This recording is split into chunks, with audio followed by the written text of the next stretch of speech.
Welcome back to another edition of the Wolverine.com TV podcast. My name is Chris Balas. With me, Doug Skene, Michigan's all Big Ten offensive lineman. Skene, some red flags I thought last week against Rutgers. The good news is we've had about 7 halves of pretty good football, and including the offensive line in the running game looked a little bit ahead of schedule.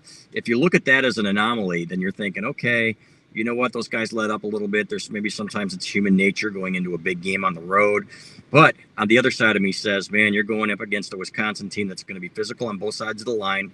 Don't care that they're 1-2. Don't care that they just got beat 41-13. That wasn't a 41-13 game against Notre Dame. And to me, Michigan's an underdog going into this game. Tell me why I'm wrong. I don't think you are wrong, and these are fair concerns. But I would caution folks from panicking too much about what we saw in the second half of the Rutgers game. Rutgers made a really nice adjustment in that second half with their defensive line, and they took away the luxury of us to just flat out double team guys and get up to a backside linebacker. They started stunting their defensive linemen to jump gaps to force one-on-one blocking instead of true double team blocking. And Michigan didn't handle that adjustment all that well. It felt like it caught them off guard a little bit. But what they did that was so good about that move is it created bad angles and tough blocks for those guys that were trying to get them done one-on-one. And then in addition to that, here's the concerning part that I have for Saturday. And going forward, the questions we've had about the passing game, what Rutgers was allowed to do was man up our wide receivers in man coverage and let those safeties just play run support. And time again, you can't run the football when you got guys jumping gaps, and we were having a hard time with that. But say when you block on the offensive line balance, you don't take into account who's blocking the safety. The back is supposed to make those guys miss, but those safeties were in effect extra linebackers up near the line of scrimmage. Their safety number 0 was making play after play after play. How does this translate for Saturday against Wisconsin? Wisconsin's going to do their own way of stopping our running game. They're the number 1 rushing defense in the country. The question will be, how is Michigan's offense protecting the quarterback, and how is Michigan's offense going to be getting open and get this quarterback the comfort level to deliver catchable footballs? That will be the challenge of the game, because I don't think we're going to line up and just crack up 150 rushing yards or more against this Wisconsin front. I don't think that's going to happen. No, I agree. They're averaging 23. Opponents are averaging 23 yards per game against them. I don't care who they've played. Notre Dame. I guess Notre Dame going into that game, somebody said that, hey, we knew we weren't going to be able to run the ball on them, so we didn't really even try. Now, that doesn't bode well for a team that hasn't thrown the ball a whole lot like Michigan at this point. But my question to you is, say Wisconsin employs that same strategy with the stunning on the edges. Do you go more zone blocking then? What adjustments do you make to counter that so that you can still move the ball on the ground? Great point, Mr. Ballas. You've been taught well, young Jedi. So the best way to account for twisting and turning and stunting defensive fronts is to zone block them. Instead of worrying about a guy, you're blocking a zone no matter who shows up in it. And Michigan has done elements of that so far through 4 games. They didn't do a ton of it in the second half of that Rutgers game because they tried leaning on that passing offense. We know that didn't go well. But that is exactly how you defeat a gap jumping defensive front, to zone block it. But you got to be good. You got to be really good with your feet. You got to get your hips where they belong. You got to trust your eyeballs, and then get your hands where they belong in those defenders, and you can block guys. But I think that even, and I didn't watch or study Notre Dame's offense or any of the other opponents that Wisconsin has played, but it's still going to be a tough road to hoe running that football against this Wisconsin front. This game is going to come down to Michigan's wide receivers getting open and this quarterback being protected, especially early, and get comfortable delivering catchable footballs. Yeah, and the tight ends as well. I'd like to see a heavy dose of them. My biggest fear, I guess, is that Wisconsin doesn't have to stack the box. We saw Rutgers moving their safeties up and their linebackers. They were putting guys in the box there and countering Michigan's run game. If Wisconsin doesn't have to do that and they win the battles up front, and something tells me that that's what's going to happen. Maybe it's the last 2 meetings against one another, Skene, where I saw Wisconsin absolutely bully them up front. Now, do I think this Michigan offensive line is better? Yes, I do. Do I think that they're better prepared? I really do. I think that we've seen elements that, okay, Sharon Moore is a good coach. However, if Wisconsin's big defensive tackles are able to control the line of scrimmage without a whole lot of help stacking the box, that's going to give them a lot less room to work there in the passing game, isn't it? Yes, it's going to, Balas. And in Wisconsin, scouting-wise, Wisconsin's got a stud nose tackle, their interior defensive lineman who bounces around between the guards, and there the kid's a stud. They've always had strong five techniques, big defensive tackles. Their two inside linebackers are very physical, guys have played a lot of football. That defensive front is very, very good. So that's not going to require them to bring up those safeties. You're right. So this is going to put more pressure on Michigan, not just getting open, but having some sort of dynamic offensive attack through the air that's going to implement some tight ends. But what I would like to see is Michigan's passing attack take advantage of the fact that in college football, nobody calls the rub route. No one calls pick routes.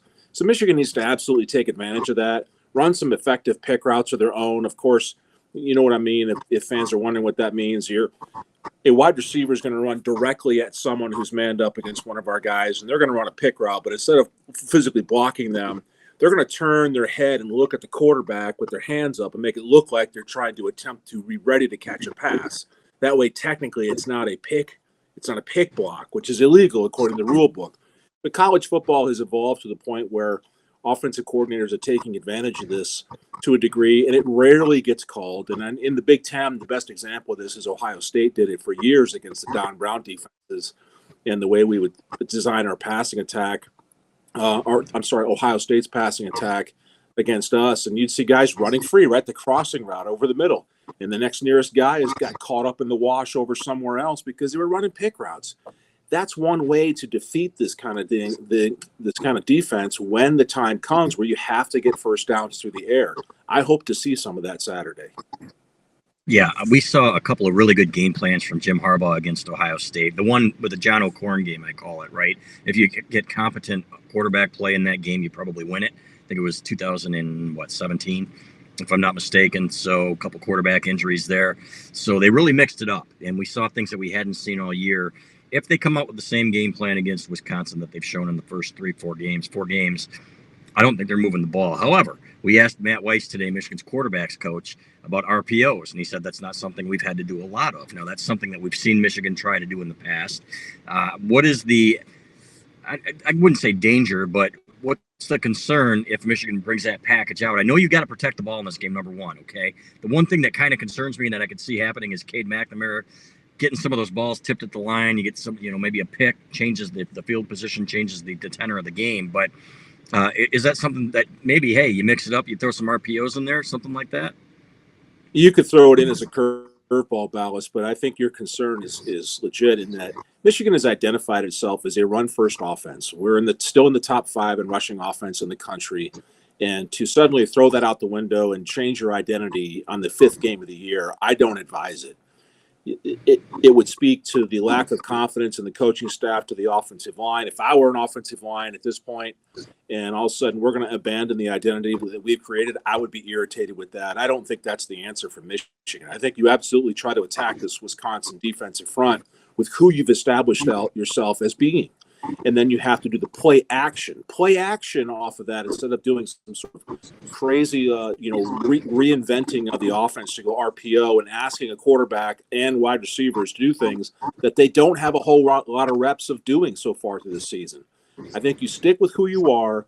You get better at those fundamentals. You get your feet where they belong. You get your eyes a little bit lower. You get your hands a little bit better, and you block better. And then you play action off of that. And then on 2nd and long or 3rd and long, when it's a pass down and everybody's ready for it, you got to be ready for the blitz. You got to pass off those stunts and those twists on the defensive line, and you got to keep your quarterback clean, especially in the first quarter. And that quarterback's got to deliver footballs that are catchable. We cannot have a string of 3 and outs, 2 or 3 possessions in a row in this game, because as we've seen in the last 2 years, the game against Wisconsin will get away from you quickly if we go up there and struggle offensively. Yeah, Jim Harbaugh did mention on Monday that we have to get off to a better start. You cannot get behind the chains against these guys. That's just the way it is. You get behind, you're going to lose. They're going to bleed it out. And it's kind of like Wisconsin basketball and what John Beilein always said about them. You get down to these guys, the way they play tempo and the way they play, you're going to lose. It's going to be hard for you to come back. Now, The big question mark here is how Michigan's defense holds up against Wisconsin's offense. Now, they aren't the juggernaut. You've spoken to people, you know people at Wisconsin, and they've told you this is probably the weakest team potentially that Paul Chryst has had. That does not mean they still don't match up well with Michigan. We don't know yet how Michigan's Yeah. defensive line is going to do against a good running team. Well, it wasn't the weakest team that Paul Chryst has had, but this offensive team from Wisconsin is struggling to find their identity, which we already know what it is. Wisconsin Right. is supposed to be a team that lines up and runs counter and gap blocks and the things that we've seen Michigan do so well in the first month. That's what Wisconsin's total identity is, and yet they're having a hard time doing it themselves. They're also having a hard time getting their wide receiver core open against man coverage. Their young quarterback has been getting hit early in football games and getting rattled.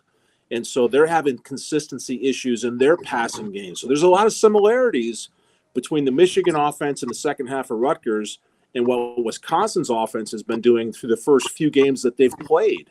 They're continuing to try to find exactly how to get back to what Wisconsin football really is in their minds. So we know Michigan has an improved defensive front. We know we have players that can make plays. Hutch is going to have another big day providing pressure, and the rest of that defensive line doing the same thing. I think if we have healthy linebacker play out of Ross, that's going to help us a lot.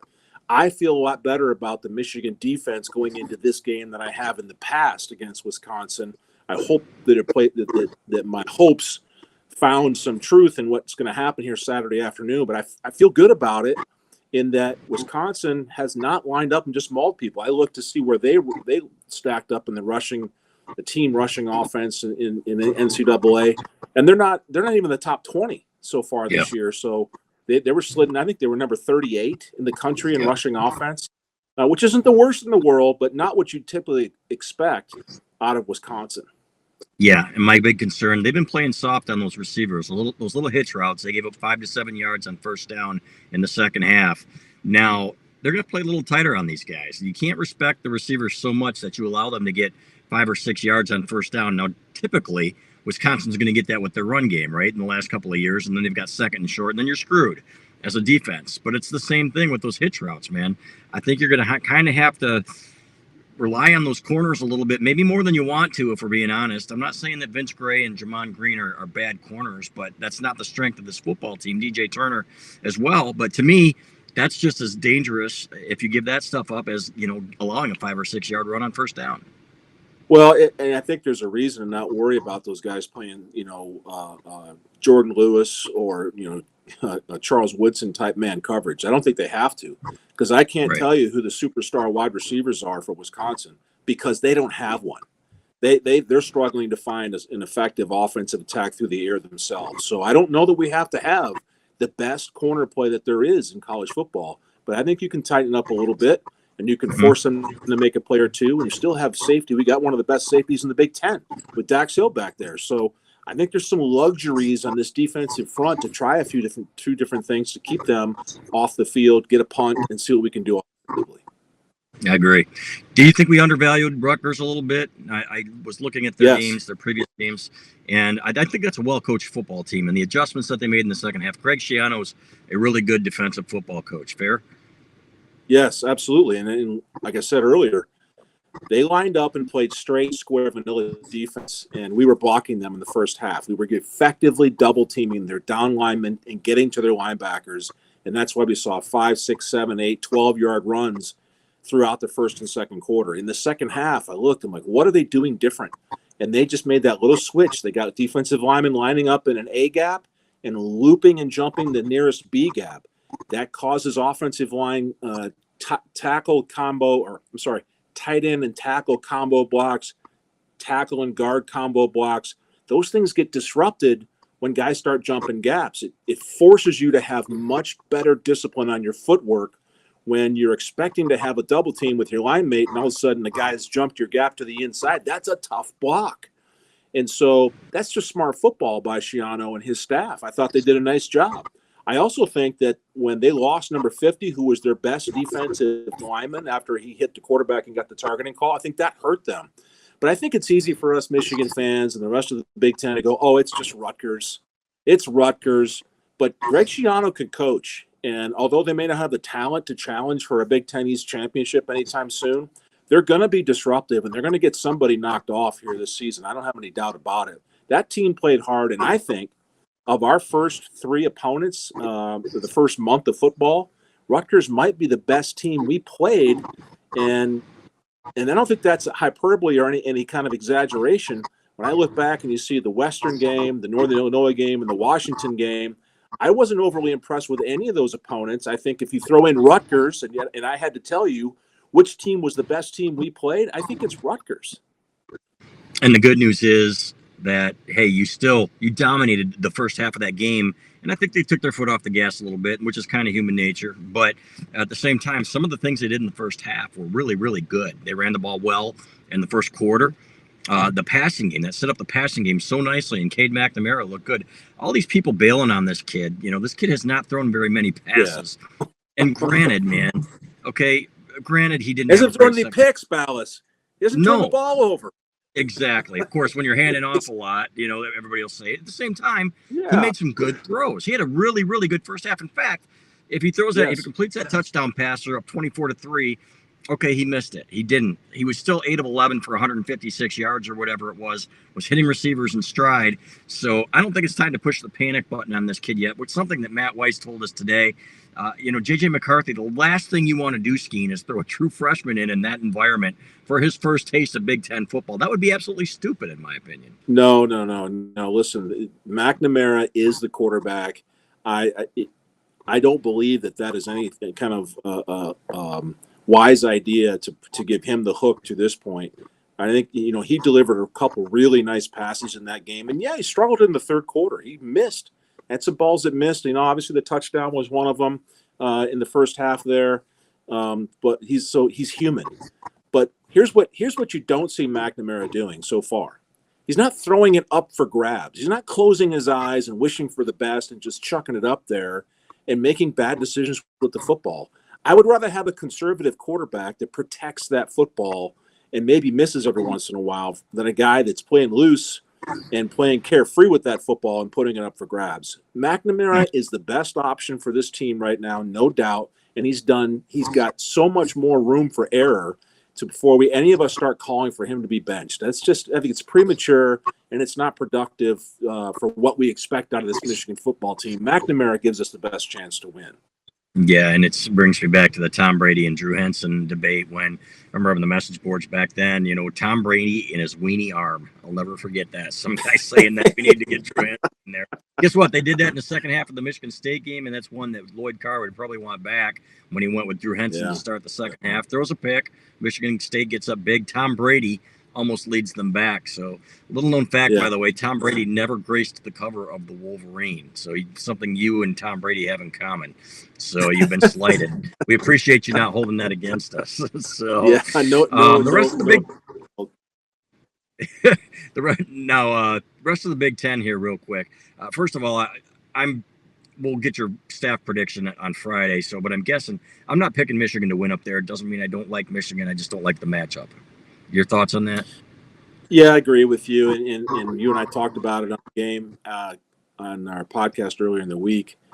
Recent history against Wisconsin, Michigan has been outplayed and outcoached.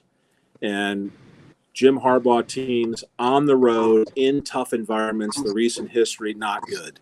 The matchup itself, the number one rushing defense in the country versus a team whose identity is rushing the football. Doesn't mean it's an automatic loss in that category. Just means it's going to be tougher. It's going to demand more of this offense through the air. And I just don't know enough to say, I feel confident with our passing attack and some of the playmakers out there in the passing attack that we're going to be able to offset the stiff Wisconsin run defense. So I think this game will be tight. I don't think there's going to be a ton of points scored on either side unless both quarterbacks start, throwing pick sixes, and you never know. But outside of turnovers, I think this is going to be a closer game than people may think. But unfortunately, I'm with you. I don't like Michigan's chances here, and I'm going off of the last couple of years of experience and what I see as patterns. And until Michigan proves me otherwise, and by the way, Balas, how many times do I have to say it? I hope that you and I are both wrong here. But we're just going off of what we see, what we've known. It's the same coaching staff in Wisconsin. And although we don't want it to happen, I don't know how Michigan goes on the road and wins a tough game against this defense. Yeah, I agree with that. So that defense is good, really good. So rest of the Big Ten, really quick. It's the Big Ten East is wide open. Michigan State looked like crap, frankly, against Nebraska and was lucky to win. Nebraska looks better. I'm telling you, man. I've been pointing to that game, and everybody's saying, "Oh, look at Nebraska losing to Illinois." There's no way Michigan's going to lose that game. Balas, you're an idiot. Guess what, man? I think that is going to be one tough game too. This is a hell of a 2-game stretch here for the Wolverines. Yeah, so I don't think Michigan State looks like crap. I'm going to disagree with you. No, the last game I said they looked like crap. And I think Michigan State is going to be a factor in this Big East run here, our Big Ten East side run. I think that, of course, by the time we play them, the emotions go through the roof, and they'll play their best game ever, as they do, even under this new coach. Nebraska at home under the lights against Michigan. We've seen this movie before. They'll play lights out, their best football, hands down. And Ohio State, although they may have defensive struggles against one of the best teams in the country, they're still the class of the league. They're still the ones that I believe are going to win this thing. The next closest competitor might be, at this point, Penn State.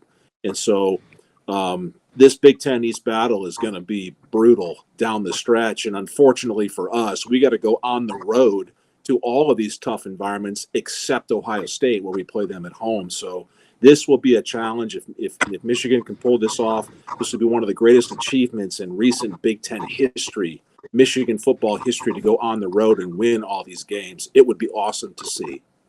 Yeah, sure would. He's Doug Skene, Michigan's former All Big Ten offensive lineman. Skene, I appreciate your time as always. We will talk to you Sunday after the game, and here's hoping, man. It'd be nice to turn the tide up there where they haven't won since 2001. Yeah, yikes. Well, we're going to hold our breath, cross our fingers, Balas, drink a cold beverage, and enjoy the game, and go blue.